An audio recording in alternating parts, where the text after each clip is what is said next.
Hey guys, Coach Dan is here today, and I want to talk to you today about using food to cope with stress, to cope with emotions, to cope with life. Food as coping. I got an interesting note from an email reader, and I want to share it with you, so I'm going to just read it. He says, "Hi Dan, I like what you've been saying lately. I think for those of us who eat things habitually, food becomes a coping mechanism. We think that they help us to manage stress, and or they are a reward for getting through a tough day. So the thought of going without them feels like deprivation." Does that sound familiar? He goes on, "But I think that in order to break free of this, we need to see the bigger picture, the negative consequences and the pain that they bring into our lives. To realize that these foods are not a treat or a reward, but something that is standing in the way of what we really want." I thought that was fantastic.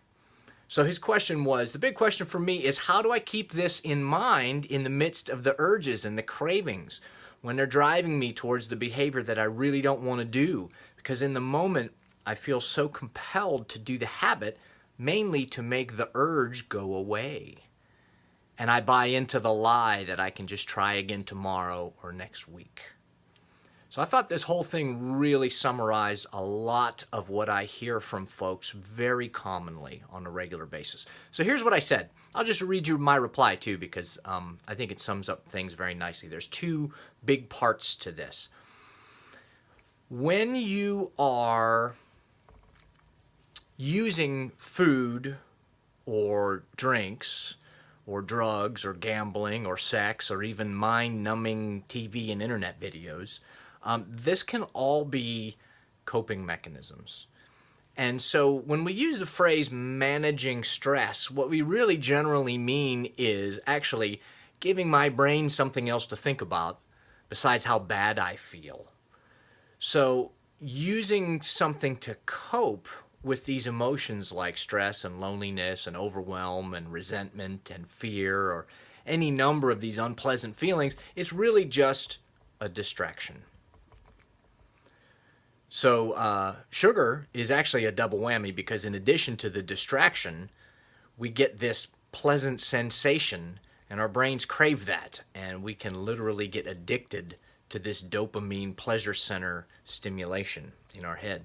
So my advice was twofold.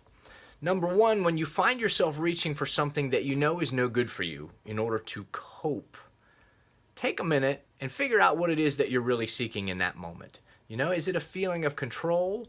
Is it peacefulness? Is it attention and companionship? Is it a desire to feel empowered instead of afraid? Food can't give you any of that.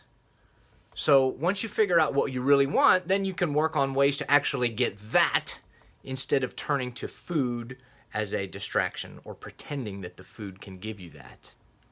And then part two of the other thing is this person mentioned a reward.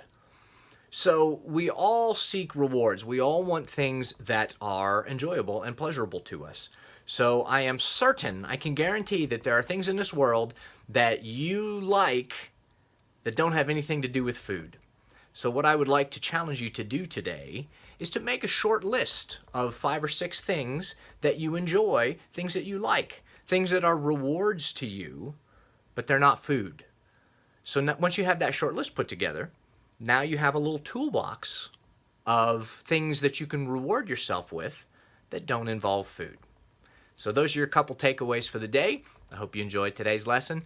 As always, I am here for you. If you need help, if you need advice, if you need to touch base, just shoot me a message, shoot me an email, call me up on the phone, whatever you like to do. I'm here. Thanks.